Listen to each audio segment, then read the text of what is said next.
Olá, queridos, como vocês estão? Tô aqui na minha cozinha porque hoje a gente vai aprender a fazer pão. E é isso. Esse aqui é meu novo canal culinário. Espero que vocês refaçam as receitas aí na casa de vocês.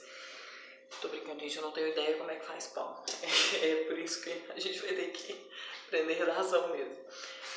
Eu vou falar com vocês hoje da minha cozinha, então vou fazer algumas coisas aqui. Vou falar com vocês sobre a nossa dinâmica de aulas e também sobre a matéria de hoje. O bom é que vocês não vão ver minha vasilha, então vocês não sabem necessariamente se eu estou lavando vasilha na ordem errada, então ninguém pode me julgar.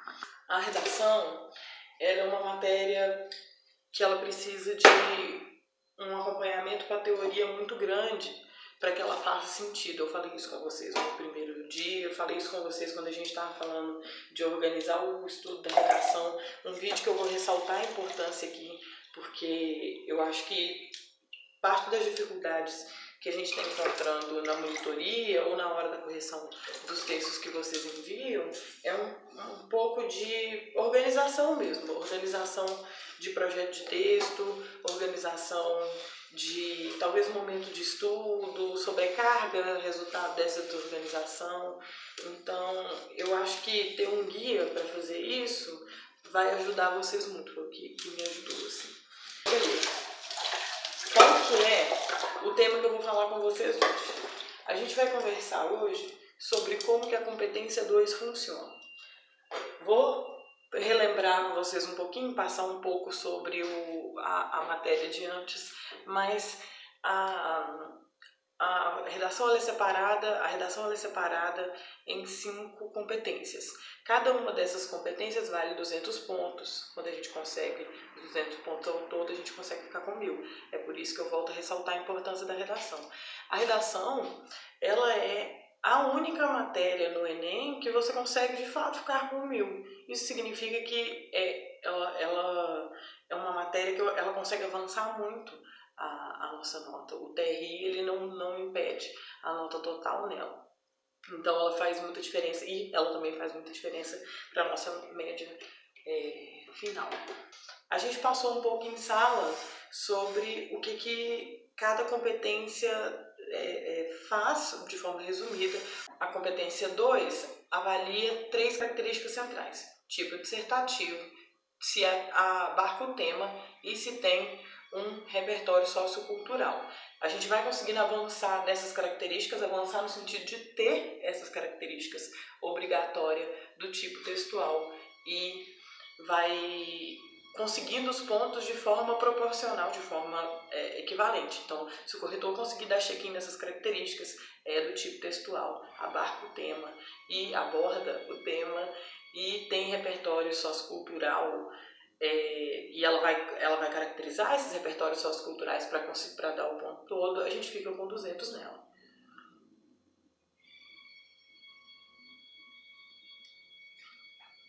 Beleza. Então, qual que é a primeira característica? Avaliar o dissertativo argumentativo. Então, o texto tem que estar majoritariamente dentro do dissertativo argumentativo. Não posso ter trechos de narração, não posso ter trechos de uma carta, talvez, né? É por isso que é muito perigoso quando um corretor marca esse texto, ele está muito expositivo. Por que é perigoso? Eu gosto de ressaltar a importância da competência 2 em relação a isso.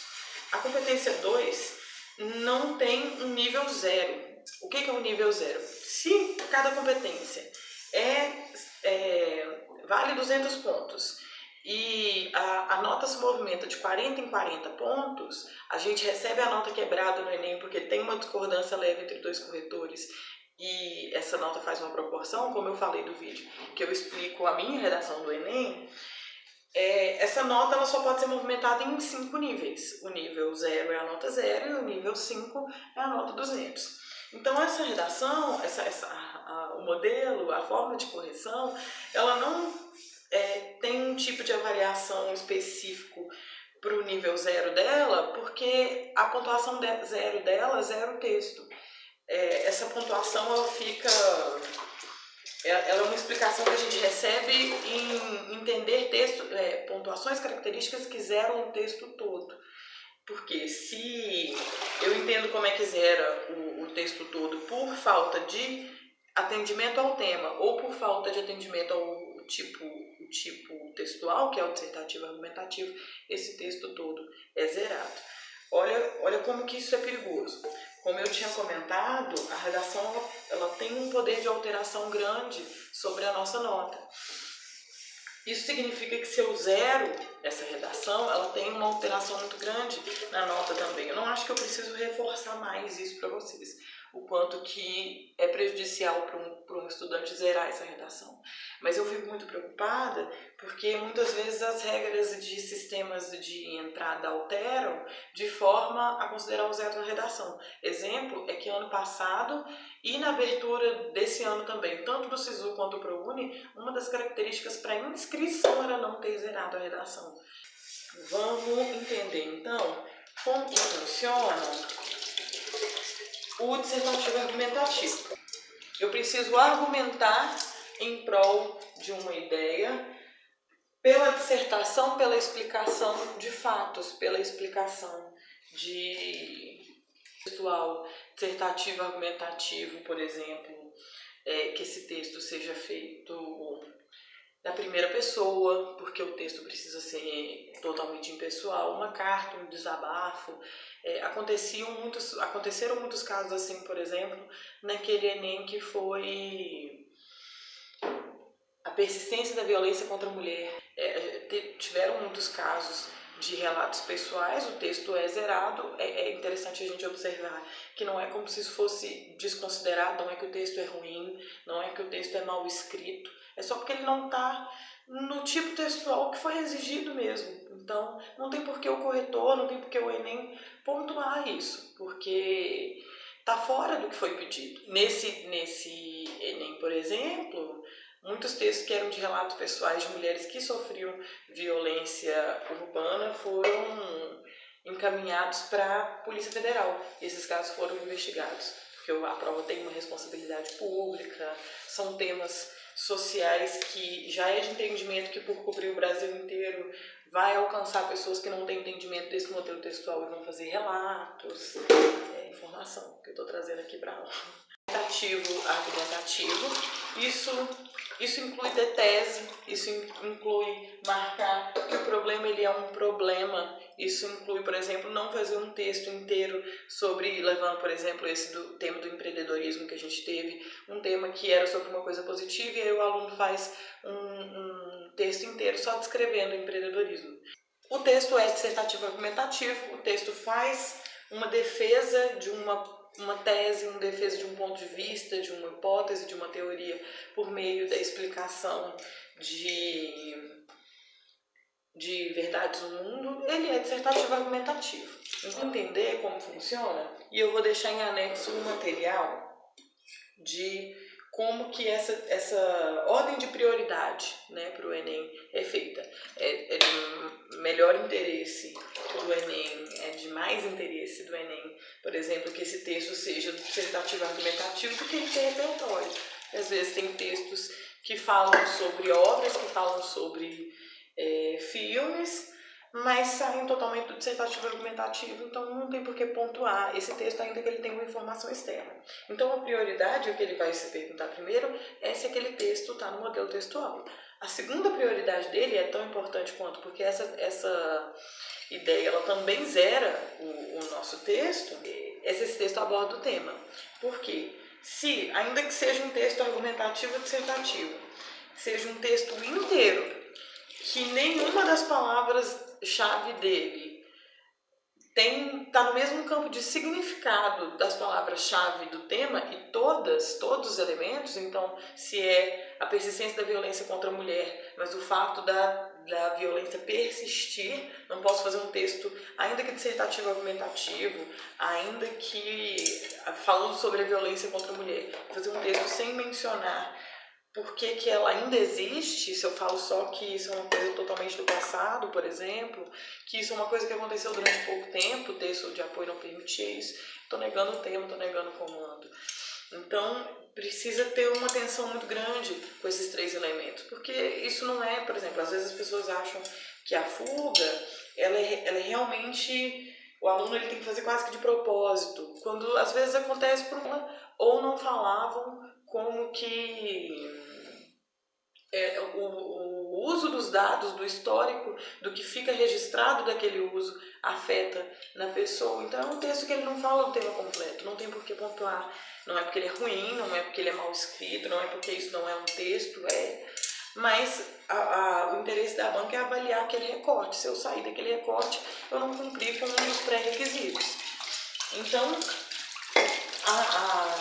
o entendimento é que se eu tenho um texto que ele foge do tema, que ele foge do tema totalmente, ele tem uma fuga total, é um texto que é zerado. Mas eu tenho casos de tangenciamento que abordam só uma parte do tema, e aí a nota reduz muito, porque eu falo do mesmo assunto que o tema pediu. No caso da violência contra a mulher é um exemplo, mas eu vou tentar colocar um desenho. Mas por exemplo, se eu tenho um registro de um assunto inteiro, como que esse assunto inteiro funciona, e eu preciso de um recorte específico dentro dele, a gente diz que o tangenciamento está dentro do assunto ainda, mas ele só encosta no tema, ele só fala superficialmente do tema. Preciso ter muita atenção aos recortes. Então essa nota pode ficar com o nível de 40 a 80, dependendo de quanto que ela falha nisso. Se ela é majoritária, vocês viram? Assombrado, eu sou assim. Se é um texto que é dissertativo, argumentativo, mas não fala do tema, eu posso ficar com 80, por exemplo, na 2. Em termos de nota, isso significa que um texto que é dissertativo argumentativo, fala do tema, mas não tem nenhum tipo de repertório sociocultural, ele fica com 120, porque o repertório sociocultural ele é obrigatório. Então, é um texto que ele não tem referência nenhuma, de nenhum conhecimento de mundo, de nenhuma referência ou histórica, ou específica de alguma área, um dado, um livro, um filme. Eu preciso entender que o aluno sabe que ele tem que provar, não é nem que ele sabe outras informações do mundo, porque a gente tem esse conhecimento, esse registro histórico da nossa cultura, mas é testar se o aluno consegue fazer uma transição de conhecimentos em prol de um assunto. Então, saber se ele sabe selecionar um tema, um repertório que seja de acordo com o tema, é saber se ele consegue explicar isso, né? Então, vamos entender. Eu vou deixar o material aqui, mas a gente precisa ver a lista de perguntas. Então, vamos entender como que essa avaliação é feita. Valessa, identificando o uso de qualquer repertório sociocultural, o meu texto já sai do 120, como a gente falou. O 120, ele vem só do meu texto já falar o tema e já ser desse tipo textual? Não, porque tem alguns repertórios socioculturais que são inadequados para alguns temas. Olha só, a primeira pergunta que o corretor vai fazer, e seguindo nessa lista de check-in, depois que ele faz o check-in do tema e do tipo textual, ele faz a pergunta do repertório, mas ele faz pergunta para 3 tipos de repertório, 3 tipos de pergunta para aqueles repertórios, quando ele vai avaliar se aquele texto consegue aquela pontuação. Como que é? Esse repertório, ele é baseado no texto de apoio, porque às vezes é uma informação, é um dado, mas como ela está no texto de apoio, não é que ela é necessariamente um problema, não é que eu perco nota necessariamente por causa disso, mas eu não avanço com essa nota também. O corretor não vai me dar o ponto de repertório sociocultural por uma informação que, pelo entendimento dele, foi dada pela prova ao aluno, quando ela é selecionada para o texto de apoio.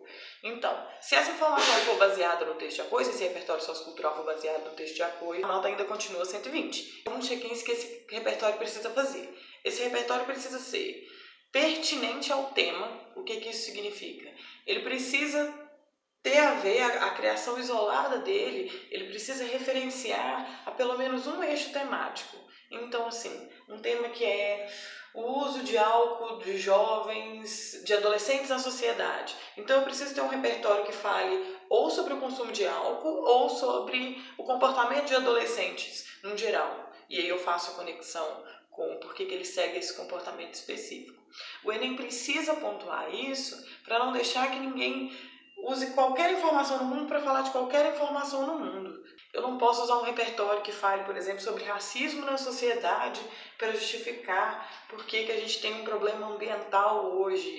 Eu sei que parece muito distante, mas é sempre fazer essa conferência. Eu tenho uma informação que eu vou colocar aqui. Essa informação foi criada no sentido que eu quero usar. Às vezes as pessoas usam muito aquele de Newton, que toda ação gera uma reação. Eu não posso usar isso nesse sentido, e eu acho que eu falei isso com vocês já em outro vídeo, mas eu não posso usar isso nesse sentido porque Newton estava falando de um assunto específico da física que eu não consigo dizer qual que é agora, depois eu vou pedir para alguém me soprar aí da física, mas não para falar, por exemplo, sobre a escassez de água no Brasil, porque deixar a torneira aberta causa problemas vai ter essa reação, vai ser a ação que vai gerar essa reação da escassez de água, porque senão parece que eu não tinha uma coisa específica daquele assunto para falar. Então, beleza. O repertório, ele é pertinente e ele é legitimado por quê? Legitimado por uma área do conhecimento, legitimado pela história, legitimado se é uma frase, então aquilo é legitimado porque aquela pessoa de fato disse aquela frase. Qualquer pessoa que conferir isso vai conseguir mostrar, vai conseguir saber. É por isso que é importante deixar fonte nas informações que a gente vai trazer, se for um dado que a gente pegou, porque o corretor precisa saber de onde que eu conferi aquilo, se foi do IBGE, se foi do IPEA.